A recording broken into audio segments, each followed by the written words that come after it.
আমার গায়ে দিছেন কেন? এই যাইলেন মহারানী ভিক্টোরিয়া, এখন কয়টা বাজে শুনি? হ্যাঁ, আমার সমস্ত কাজ পইরা রইছে। কাপড় চোপড় ধোয়া লাগবো, ঘর টর গুছান লাগবো, আবার কিছু রান্নাও করা লাগবো। এদিকে তোর ভাবি গেছে বাপের বাড়ি, এগুলা করবো কে? রাখো ভাইজান, আসলে আব্বা হঠাৎ করে একটু অসুস্থ হয়ে পড়ছিল তো, এর জন্য আইতে একটু দেরি হয়েছে। এই যে তোর সংসার তোর শুরু হয়ে গেল। হ্যাঁ, আব্বাই অসুস্থ, দাদাই অসুস্থ, দাদি অসুস্থ, এই সমস্ত বাজে কথা রাখতো। অনেকগুলি কাপড় জমা হয়ে রয়েছে, আমি নিয়ে আসতেছি।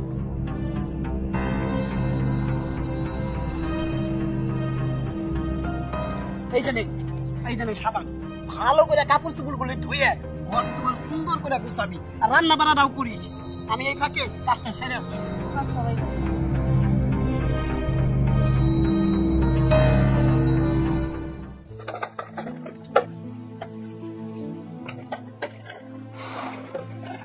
এত বড় বাড়িতে কাজ করি, দুইও মেয়েটা কত শয়তান, বাড়ির ভিতরে যেবার দেয় না।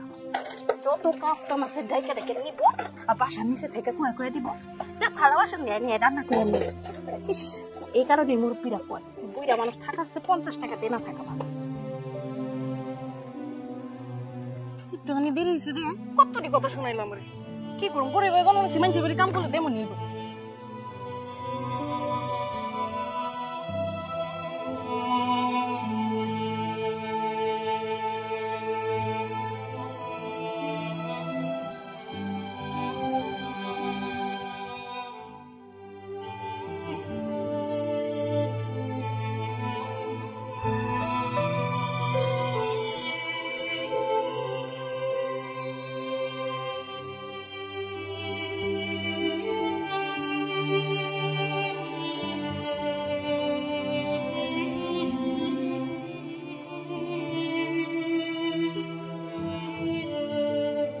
বিথি, এই বিথি।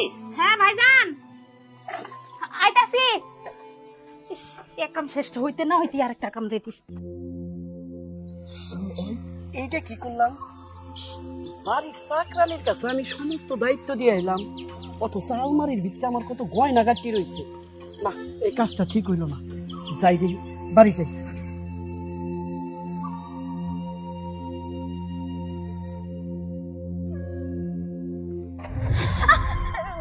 আপনি আমার গায়ে দিছেন কেন? একটু দুষ্টুমি করলাম, ভয় পেয়ে গেলি? দুষ্টুমি করলেন মানে? এই দেখ, আমি কি তোর সাথে একটু দুষ্টুমি করতে পারি? আচ্ছা, আমার সাথে দুষ্টুমি করবেন মানে? আমি হইছি আপনার বাড়ির চাকরানি, আপনি কেন আমার সাথে দুষ্টুমি করবেন? সিরে তুই কম, আশেপাশে মাইছে শুনলে আমার মান ইজ্জত একেবারে শেষ হয়ে যাইব। শুনুক, মানুষে জানুক যে আপনার চরিত্র কেমন। আমি এর আগেও দেখছি, যখনই আপনার বউ বাড়িতে যায় তখনই আপনি নানান বাহানায় খাইলে আমার গায়ে আপনার কতক্ষণ কেন এমন করেন? আমার কি মানুষ মনে হয় না? আমি চাকরানি দেখি মানুষ না? আমি সারা এলাকার মানুষকে কইয়া দিমু যে আপনার চরিত্র ভালো না। ইসরে, তুই আমার বাড়ির চাকরানি, আমি নয় একটু দুষ্টুমি করছি তাই বলে এরকম করতে হয়? আমি আপনার বাড়ি কাজ করি, ঠিক আছে, তাই বলে কি আপনি আমার সাথে এমন করবেন? দেখেন, আমি আপনার বাড়ি আর কোনো কাম করব না। আমার পাওনা টাকা দাও, আমার ফিরাই দেন। দিমু তোর টাকা দিমু, সমস্ত পাওনা তোরে বুঝাই দিমু।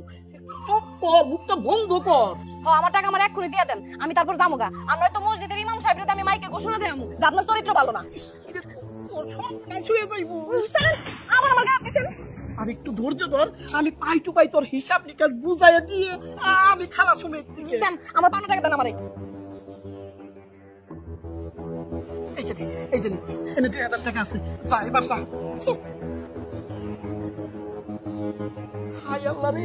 বাইসে গেছি, সর্বনাশ হয়ে গেছিল। জানবার পারে আমার বাজার খাইবো না। আল্লাহ রে, বাইসে গেছি রে, বাইসে গেছি।